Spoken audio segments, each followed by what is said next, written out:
My name is Alexandra. I'm going to go ahead and show you how to make some things with fondant. First, we're going to take the powdered sugar and dust the table. Next, you want to make sure your fondant's soft, so you're going to work it in your hands, lay it on the table, dust it with the powdered sugar again. Take the rolling pin here. You're going to want to roll it evenly.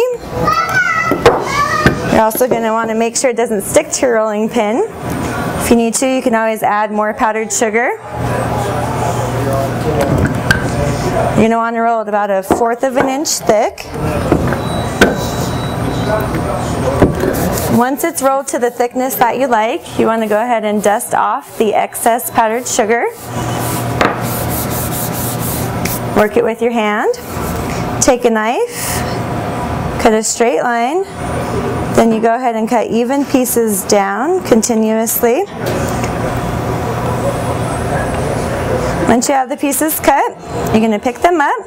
I use water to stick my fondant together, wipe it on one edge, loop it over, and set it on a pan to dry. I'm just going to continue this process.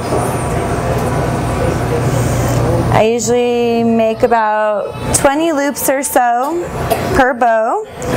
You're going to want these to dry for a couple days so that they are dimensional and not weak, so that they don't break.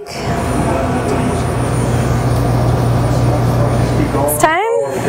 I'm going to go ahead and show you how to make some scalloped loop bows. I'm going to do them in silver.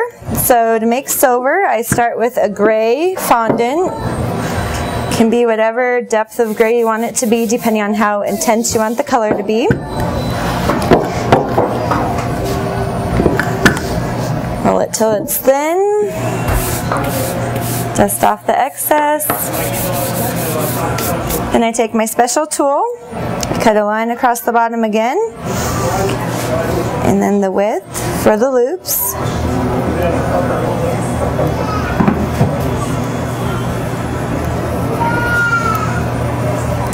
I'm going to go ahead and stick them together again with water.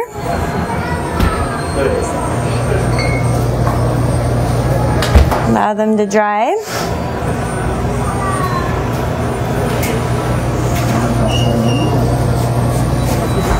However, I take the piece, I cut it into a point, cut the edge, and then I shape it with my fingers on the pan. So they're nice and dimensional.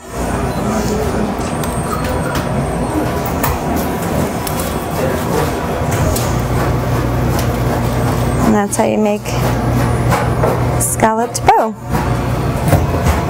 So wanting to make it silver after it's dried and it's dimensional, I just take a brush and dust over the loop that's already hardened.